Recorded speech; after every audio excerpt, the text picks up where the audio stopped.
One of the gods of rock and roll, a man who paved the way for the carefree and breakout behavior of the 70s. His music would define a generation, and the things he could do with a guitar would shake the heavens themselves, and this was the last picture taken of him. This guy was so legendary that there were several rumors created about this rock icon, most of them related to his music career and his habitual partying. People said he used to put acid in his headband when he went out to play. Eventually he would start to sweat and the LSD would seep into his skin, and he would be on a wild ride of psychedelics while playing in front of thousands of people. I can't even imagine what that experience would have been like. There's also talk that he wrote the whole song Purple Haze about an LSD trip, but the official statement is that it was a dream. But unfortunately his partying lifestyle eventually caught up with him. Jimi Hendrix was found dead on the floor of a hotel room after he asphyxiated on his own vomit. This was caused by a cocktail of drugs and alcohol that he had taken, and then he would join the infamous 27 Club. At number 9 we have Tsunami. A massive earthquake shook the ocean floor and would send one of the most devastating disasters that we have ever seen to the shores of Thailand. There were thousands of people there, a mixture of tourists and locals, and no one would have expected what was about to happen.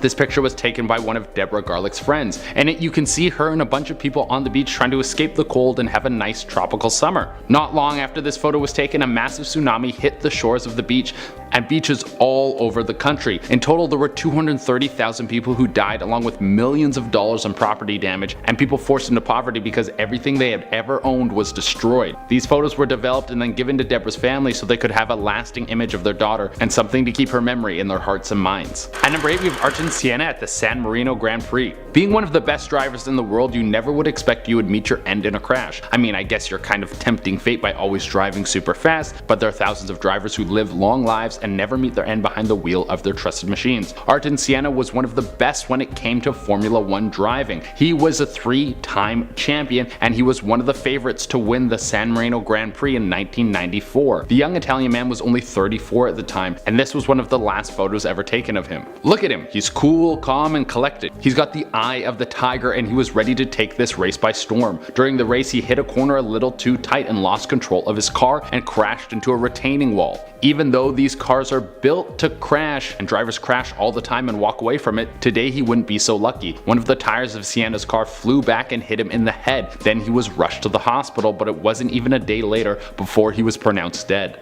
At number 7 we have Risking It All. It's crazy what people will do for their social media. I know it's a business for a lot of people, I mean I'm in that business myself, but I can promise you that I will never do something risky like this. All the pictures I post will be of me being lazy. I'm probably eating some food and maybe some memes thrown in there. That's as crazy as it's going to get. This picture was taken at the world famous cliff known as Europe's End. It's a beautiful view, but this couple wanted to push the boundaries of a good picture. Unfortunately, this would be the last picture that this woman ever took. Moments after this was taken, she lost her grip and she fell to her death. At number 6 we have Trying to Escape.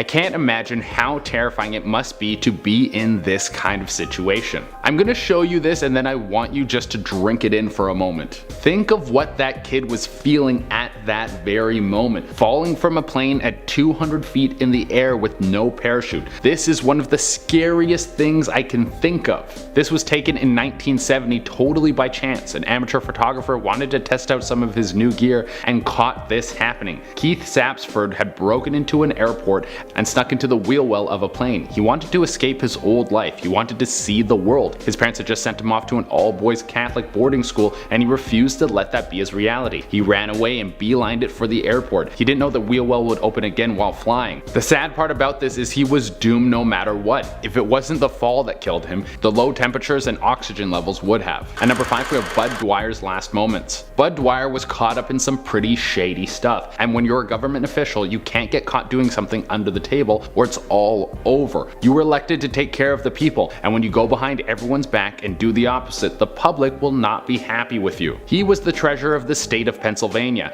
and he needed to find an accounting company to correct a taxing error that overcharged thousands of people. He hired a company to go through this, but not long after, it was leaked that he took bribes from an accounting firm to give them the contract, which was worth several $1,000,000. He was arrested and then sentenced, but before he made his way to jail, he called a press conference. He had the whole speech written out. He talked to the press, and at the end, he pulled out a revolver and committed suicide on live television. The picture we're about to show you is the last picture ever taken of him before he died. Number 4, we have moments before death. I'm going to start this one off by showing you the picture, and then we can do a breakdown.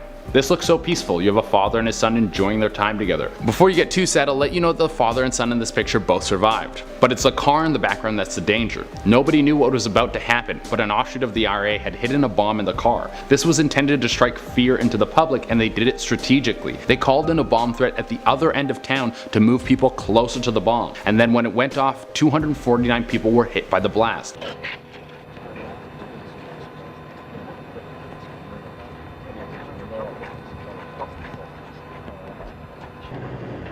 Everyone was sent to the hospital and 29 of them would die. This changed anti-terrorism laws in Ireland forever.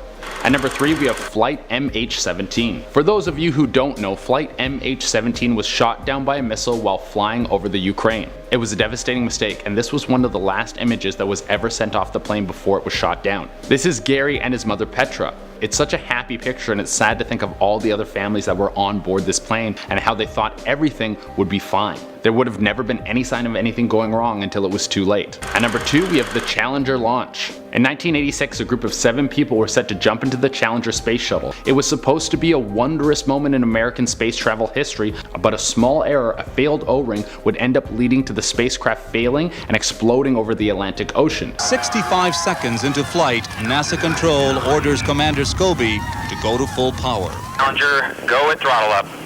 Challenger, go with throttle up. This photo was the last photo taken as they were headed out to the spacecraft. You can see how excited everyone is, and why shouldn't they be? They were going into space. That is something that so few of us get to do, and it is supposed to be one of the most amazing things you can experience. In total, 7 people died in the accident, one of them being a school teacher. One of the scariest things about this crash is that some people believe that the people on board survived the initial explosion but were killed when the craft hit the water. Could you imagine how frightening that experience would be? At number 1, we have Mayinga Nseka fighting Ebola. One of the scariest things that has happened in recent years has been the outbreak of Ebola. There was a recent one in the 2000s that had everyone freaking out, and for good reason. 2 Americans who had been working to treat Ebola patients in Africa have been stricken by the disease. Officials say they will be taken to Atlanta's Emory University Hospital in a tightly sealed isolation unit. If you come in contact with this virus, you're pretty much done. There's no cure, and you have to hope through the right medical treatments that you will be one of the survivors. It literally eats away at your body until nothing is left but a husk. And the most recent outbreak isn't the first time that we've seen this virus make headlines. In 1976, there was a case of Ebola popping up all throughout Africa, and because we didn't have the same technology back then, there was a much higher risk of the virus spreading and becoming a major threat to humanity. But thanks to people like this, we were kept safe from harm. This is nurse Mayinga Nseka putting herself at risk to save people with the Ebola virus. She was doing everything humanly possible to make sure people were comfortable, and she was trying to stop the sickness from killing them. Unfortunately, this would eventually lead to her own death. She contracted the disease and she would die that same year. In our number 10 spot. At first, this photo just looks like a silly good time between 2 boys, but what happens next is when it gets kind of crazy. The 2 in the photo are brothers, Michael and Sean McQuilkin, and it is from August 20th, 1975, when they were at Morro Rock in Sequoia National Park in California. The photo was taken by their sister Mary after they all thought that their hair standing up was absolutely hilarious and decided to snap a few photos to remember the moment. Well, they surely will never forget it, because just a few moments after this photo was taken, they were actually struck by lightning. One of the brothers said that he raised his hand into the air and that the ring he had on was buzzing, and then suddenly they were all on the ground and smoke was pouring out of Sean's back. The good news is that they all survived the lightning that day, but I bet it certainly wasn't the day that they had planned. Coming in at number 9, we have John F. Kennedy. But guys, before I go any further, make sure to hit that like button and subscribe to our channel because it really helps us out. Also, hit that bell notification so you never miss an upload from us. Thank you. Alright, so this photo was one of the last photos of John F. Kennedy. It was taken just before his assassination in Dallas on November 22nd, 1963. In the photo, you can see President Kennedy in his car waving to the audience. A little while later at 12:30 p.m., he was shot in the head and died instantly. This may be one of the last photos of him, but someone managed to capture his very last moments on film. Abraham Zapruder was filming Kennedy while this all went down, and got every gory detail on camera. That's extremely sad. Coming in at number 8, we have Carrie Fisher. She was the first love for so many nerds out there. Every kid growing up in the 80s remembers Princess Leia in a bronze bikini being kept by the disgusting Jabba the Hutt. But Carrie Fisher will always be remembered because she's one of the most important parts of the biggest movie franchise in the world. And she's had a pretty amazing career, but eventually old age will get all of us. This was the last picture taken of the famous actress. A fan stopped her in the street and asked her for a picture, and the kind soul that she is, she obliged. The next day she would be on a plane, and partway through the flight she started to experience some chest pains. Fisher was experiencing a heart attack in the air. The pilot landed and she was rushed to the hospital, but she would pass away 4 days later. In our 7th spot, we have Sharon Tate. These beautiful photos of Sharon Tate were taken a couple of days before she was brutally murdered by the Manson family. In the photo, she was 8.5 months pregnant with her first child. You can see her posing for photos with her baby bump showing proud. A couple days later, on August 8th, Manson ordered his cult followers to go to the home that Sharon was renting and have everyone there gruesomely murdered. Why? Well, some say it's because the home's previous owner, a music producer, Terry Melcher, pissed off Charles by not giving him a recording contract. It's just sad that Sharon had to die like that, and so young. Had they rented a different house, things may have been different. Coming in at number 6, we have Patrick Swayze. Patrick Swayze was the man of his day. Roadhouse, Dirty Dancing, Point Break, Red Dawn, Donnie Darko. Donnie Darko! Sorry, all those great movie. Great movie. He was not only one of the biggest stars of his generation, but he was also a heartthrob and known for being in incredible shape. That's why the news of his sickness shook the world so hard. Patrick Swayze would be diagnosed with stage 4 pancreatic cancer and step away from film because of how ill he was. This was the last photo ever taken of him. It's wild to see this guy like this, since he used to be known for having a rock solid body, but he's withered away. It really makes you see how devastating cancer can be to a person. On the brighter side, his last moments were spent with his family, which is how I'm sure he wanted to spend them. We are now at our 5th and halfway mark with Elvis Presley. In this photo taken on August 16th, 1977, we see Elvis Presley driving home after just visiting his dentist. Little did we know that later that day he would be found dead in his bathroom by his girlfriend. Look at him driving home unaware that he was going to die shortly after. Now apparently his death is due to heart failure from ongoing drug abuse, but it's also thought that maybe the codeine pills that the dentist gave him had something to do with his death. He was known to have a mild allergy to codeine. It's thought that maybe that drug just pushed him over the edge that day. Had he not been to the dentist, maybe things would have been different. Coming in at number 4, we have Prince. We are back again with one of the best rock stars of all time. Prince will go down as one of the best musicians on earth. He could literally play everything. Dave Grohl was once asked if he thought that Prince was a better musician than him, and he said, "Dude, Prince is a better drummer than me." That's how good Prince is. Not to mention his persona. He was a character that was so uniquely him, we probably won't see someone like Prince around for a very long time. I think a few of you out there remember the Dave Chappelle sketch about Prince. This bores me. Is anyone up for a game of basketball? Apparently this guy could ball seriously as well, which is nuts. But Prince's intense lifestyle eventually caught up with him. He started having serious health problems. People say that from performing nearly every night and wearing high heels constantly, he developed terrible hip and back problems. This led to him eventually needing serious painkillers to function, and this sadly led to an overdose. This was the last picture of him alive. In our 3rd spot, we have Princess Diana. This photo was taken on August 31st, 1997, just before Diana died in a car crash. In the photo taken by paparazzi, we can see Diana in the car with her rumored boyfriend. Moments after the picture was taken, the intoxicated driver lost control of the car and crashed into a pillar. The driver and her boyfriend died instantly. Diana suffered from a concussion, broken arm, cut thigh, and massive chest injuries. She died later in the hospital as a result. It's so sad. No one ever thought that this was going to happen to them. Especially Diana, who got into the car thinking she was going to arrive at her destination safely. Coming in at number 2, we have Steve Irwin, otherwise known as the Crocodile Hunter. Steve was known for wrestling crocodiles and getting up close and personal with other dangerous creatures. The last photos taken of him were by tourists on September 4th, 2006. They saw him filming a documentary and stopped to take photos.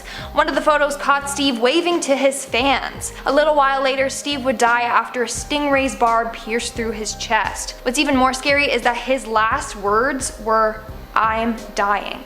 That is so heartbreaking to think about. Coming in at the number 1 spot, we have Martin Luther King, one of the greatest men who ever lived. Martin Luther King fought tirelessly to push America towards a world of equality, to make the USA a place where people from every race could work side by side and didn't need to worry about the color of their skin. It's because of him and other people like him that we have the Civil Rights Act. On April 3rd, 1968, Dr. King was set to appear in Tennessee to talk about how black factory workers were being paid substantially less than their white co-workers for the same job. This was the last picture of him taken. Not long after this picture was taken, Martin Luther King was assassinated. He would be shot on the balcony, all because he thought that people of different races should be treated equally. We talk about people like this now so we don't forget what they've done for us. At number 10, we have Wall of Ash. What would you do in the face of a volcano? Would you pray for God to save you from this oncoming doom? Would you try to run for safety? Maybe you lock yourself indoors and end up like the most famous guy from Pompeii. Well, no matter your choice, I'm sure you'd be scared so bad you might pee your pants a little. I mean, look at this. Robert Landsberg took this picture in the face of terror and his oncoming doom. It was Mount St. Helens and it had just erupted and was about to send a murderous wall of unbreathable ash towards him. He snapped this picture because even though he died, he wanted some people to see the power of Mother Nature. I can only imagine the fear he felt as he saw this barreling towards him.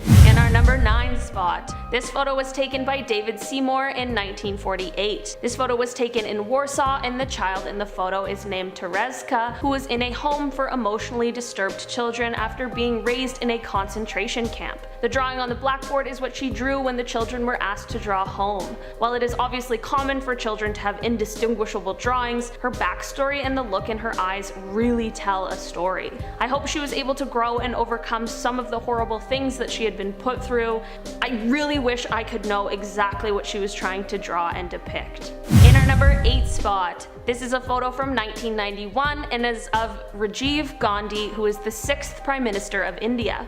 He took office after his mother had been assassinated and was the youngest Prime Minister at only 40 years old. This photo was taken by a 21-year-old local photographer named Haribabu, but little did everyone know, this would be the last photo he took and the last photo ever taken of Rajiv. Moments after this photo was taken, the woman in the bottom left corner with the orange flowers in her hair approached Rajiv, and when she bent down to touch his feet, she detonated a belt of explosives that she had on under her dress. This explosion ended up killing them all and around 13 other people. Haribabu's camera ended up staying intact throughout the blast, and this is how we were able to retrieve this photo. Coming in at number 7. This photo carries quite the backstory. This photo is of Violet Spears, who was born in Elgin, Scotland in 1839. She was married at 15 and by the time she was 22 she had 4 children. At 33, her husband ended up passing away due to a hunting accident, and Violet then packed up her and the kids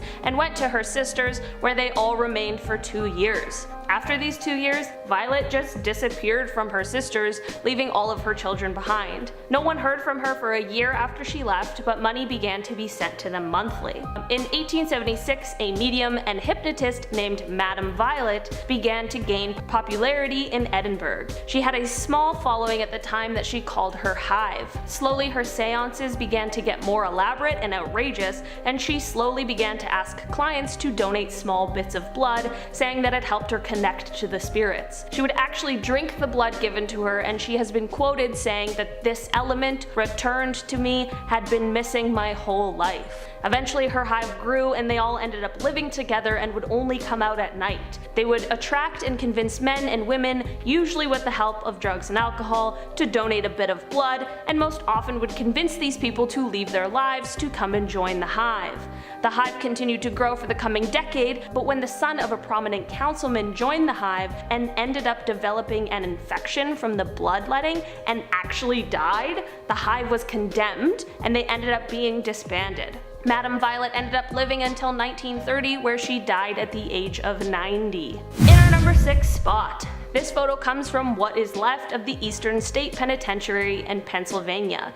This prison used to be the most famous and the most expensive in the world, but now this is the sort of thing that is left of it. This prison is actually now used as a tourist attraction, and it becomes a haunted house during Halloween. The prison used to house some pretty high-profile prisoners, such as Scarface himself, Al Capone. The prison was opened in 1829 and was known for its advanced technology for the time. Things like central heating, flush toilets, and shower baths in each cell. These were all considered luxuries in 1829. The first prisoner to be held there was Charles Williams, who was facing a 2-year sentence for theft. When he arrived at the prison, he had a hood over his head so as to protect his identity, but also so that he wouldn't know what the rest of the prison looked like, so he would be unable to plan an escape. While prison is never good, the craziest thing about this specific one is that all the prisoners lived in isolation. I can't even imagine what that would be like, especially for the people who found themselves in there for long periods of time.